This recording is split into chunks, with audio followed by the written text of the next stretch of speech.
Hello everybody and welcome to part, I don't know, 20-something of my Fire Emblem 6 hard mode chapter guide. Today we're going to be looking at chapter 19A or 19 on the Ilia side of the route split. This is right in the middle. We have one more chapter and then a guidance chapter to go before we're out of the Ilia part of the route split. This is definitely one of the more tedious Ilia chapters. As you can see, it's pretty annoying looking. There are a lot of ballistas. The ballistas in the back specifically look a little bit different because they're long ballistas. Most ballistas have 10 range. I think they might have 15. I don't know. I guess we can see when we start the chapter. I'm not 100% on that. But they have a little extra range. And as you can see, a lot of the ballistas are positioned really annoyingly. There's the one in the top left. This is also a Fog of War chapter. So looking at a map like this can be extremely useful in trying to figure out where enemies are and not be super surprised by stuff coming at you. But yeah, this chapter, despite it being pretty tedious and looking pretty tedious, it's not too bad. Be aware that there are 2 druids in this chapter with Silence and Sleep. Respectively, we're going to be encountering a lot of really high magic druids going forward, which are going to be pretty annoying. So restore is going to be really useful. There's no berserk here, so it's not like super crucial that you have restore, but it is really helpful.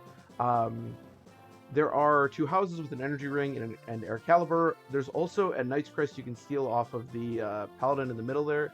I would highly recommend bringing a thief, and we'll talk about this when I talk about bringing units. But stealing that's not super crucial at this point. The biggest thing about this chapter is just being aware of the ballistas and the range and the Pegasus, the little batches of Pegasus Knights. But as you'll see when we start the chapter, it's not too difficult, but it can look a little bit tedious. Okay, so I figured that we can kind of show what the actual map looks like. As you can see, as I said, it is Fog of War, and you're not going to be able to see a ton of stuff. Even with a stall moved the farthest over here you still can't see this guy. Wonder if 1, 2, 3, 4, 5, 6, 7, 8. Yeah, you can potentially kill with Melody. You can put a stall here and be able to see. But again, this can be a little bit dangerous because of like sleep and stuff. At least you can see the ballistas, which is nice, as opposed to some other games where they don't show you the ballistas. So that's a really nice part of it because you can kind of map that out. But yeah, just be aware that you won't be able to see a ton of stuff when it actually comes to the chapter. Now, as far as who you should be deploying, there aren't any specific units that are necessary here. There's nobody to recruit. We are going to be getting a new unit, but you don't have to recruit her or anything. I would recommend bringing a thief. You can also bring the torch staff, which I'm also doing. Both are really useful, but the thieves, as I've said a million times, just give you really good range. I have an extra robe here. So I'm giving 1 to Saul, and then I'm giving 1 to a stall. You certainly don't have to give 1 to a stall. He's actually like fairly bulky, 7 defense, 26 health. He's really bad against siege tomes, but against a lot of the ballistas on this map, I don't think he'll get one-shot by like any of them. In fact, I can almost guarantee that. So he can be really useful, but I'm going to give him the robe. If you have 1 extra, it can be kind of helpful. Other than that, yeah, again, having restore users is really nice. We have Saul and Clarine. We are going to be getting a really nice status staff, or sorry, just staff user when we start the chapter. So if you only have 1 restore, it's not the end of the world, but it can be kind of nice to have multiple restores. So yeah, I'm probably not going to do what I said I was going to do with Melody. I'll probably just have her go up front. And yeah, most of the strategy for this chapter is going to be pretty straightforward. Again, 1, 2, 3, 4, 5, 6, 7, 8, 9, 10. Just being aware that this ballista does have 10 range and kind of mapping that out and making your decisions based off that. Obviously, in our situation, we do have Tate. You'll probably have at least some Pegasus Knight that does not have the Delphi Shield, so be extra careful with them. But yeah, let's go ahead and... I don't really care that much about how my characters are positioned. I'm going to start the chapter, and then we're going to be getting a unit right away, so we'll talk about her when I start it. I will say the boss of this chapter, and we'll talk about that when we get there, is quite weak. She doesn't have a Delphi Shield, and she's a Falcon Knight. She also gets weighed down by a spear, so don't worry too much about her. But here is Niime. I actually forgot. Niime, I'll probably give at least 1 robe to her. Niime is actually a really good use of extra robes that you have, because she does only have 25 health, which is quite weak. But she's an old woman, so I guess it makes sense. But yeah, Niime is absolutely amazing. You can already see that her stats are quite strong. Her biggest flaw is that she's incredibly frail. 25 health and 5 defense are just really low. Also, her constitution's only 4, which means she does get weighed down a little bit by flux and quite a bit more by stronger dark tomes. But she has extremely good magic, having 21, and she's both A in dark magic and stabs, which is really nice because she can use Restore or any kind of status staff, and she has really good utility with that with her Eye Magic. If you can also get her to S in Dark Magic, she can use Apocalypse in the endgame, which can be really nice. Yeah, she's frail, but she's an extremely nice, just like, infusion of great utility and really good stats into your army. So I'd highly recommend using her a lot. As I said, I will probably give her, I might even give her both robes. In fact, if you give her enough robes, she can actually like sort of stall with Nosferatu if you have that, because that of course heals when you deal damage.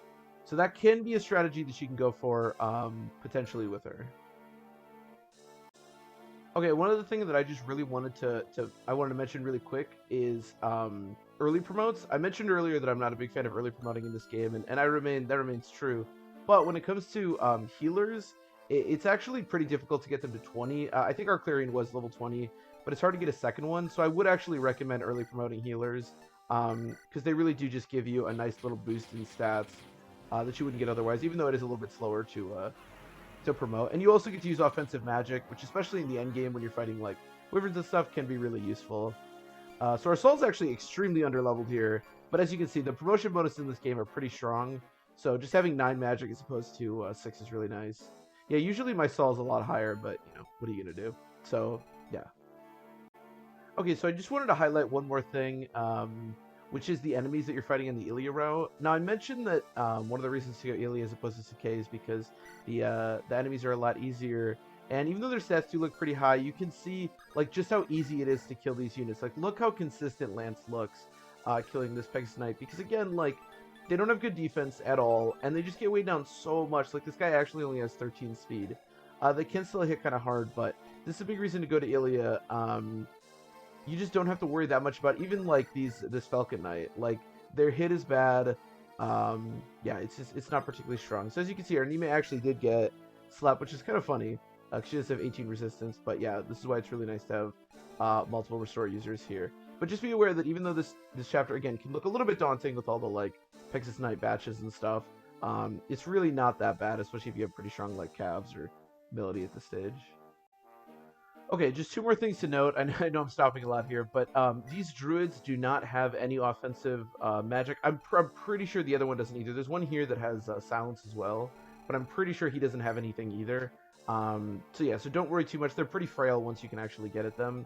And then I just wanted to mention this shop. I don't have any money, unfortunately, but you can actually buy physics here, and physics is extremely good. You can also buy restore, which is also extremely useful. So just be aware of that.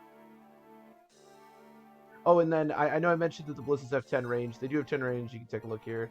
We'll talk about these ballistas later. I believe they have 15, but I'm not 100% sure. Oh, and somebody mentioned, I don't think I've mentioned this yet, but somebody mentioned on one of my previous videos, and I didn't know this.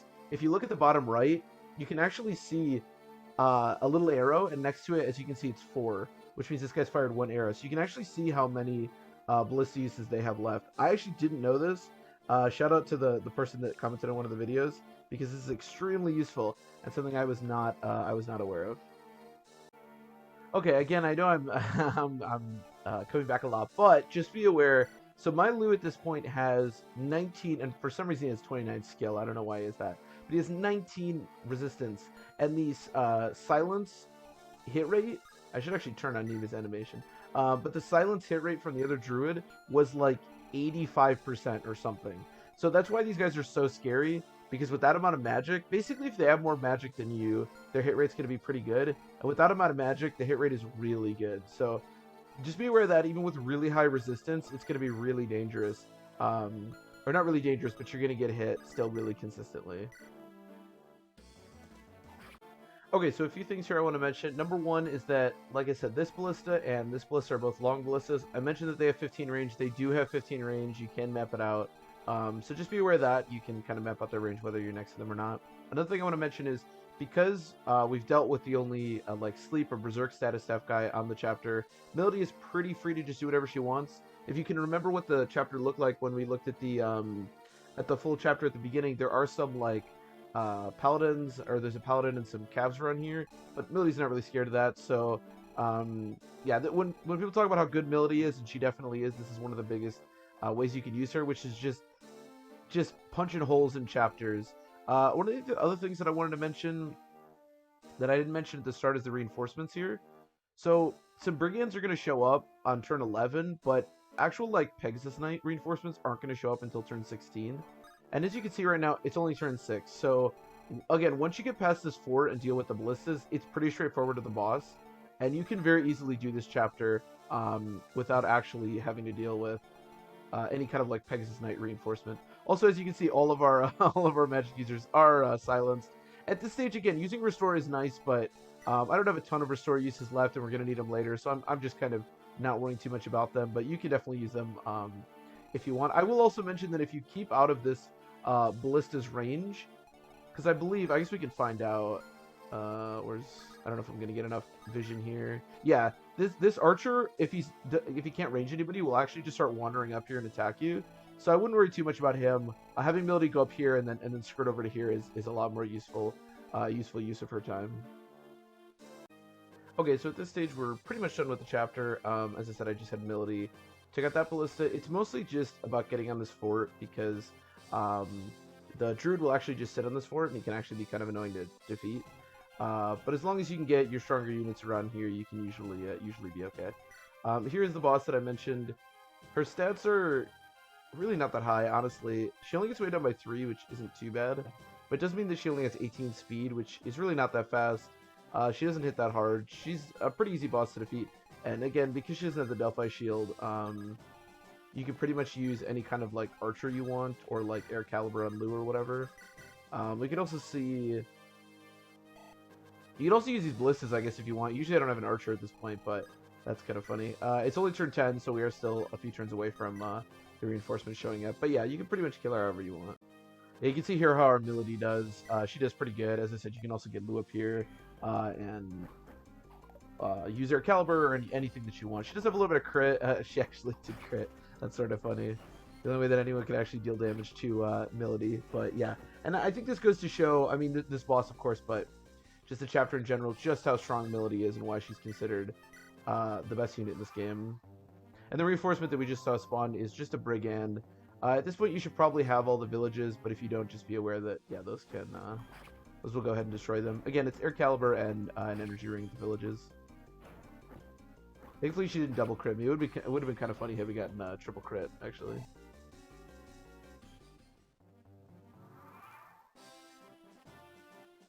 Oh, I just realized. Okay. Now we can move in. This is pretty much the end of the chapter. Again, this chapter is a little bit daunting at first just because of the fog of war and the ballistas, and there's a lot of range and stuff. And I actually just realized that I think I cut off the bottom of the screen a little bit here in the recording, so hopefully that's not too jarring. I'll definitely get that fixed for next time. But yeah, we can cease here. Obviously, this chapter is one of those chapters, and there's a lot of chapters like this that can get a lot more difficult depending on the team you have. Like, if you don't have Delphi Shield Melody, your strategy is going to have to change, a little bit. It's just going to be a little bit more sort of tedious getting through a lot of these ballistas. This ballista might be unreachable. But ideally, as long as you trade like Thea or Athani or somebody, you at least have some flyer with the Delphi Shield that can kind of help you out with the chapter. So yeah, that was chapter 19. As always, I hope everyone enjoyed, and I will see you next time.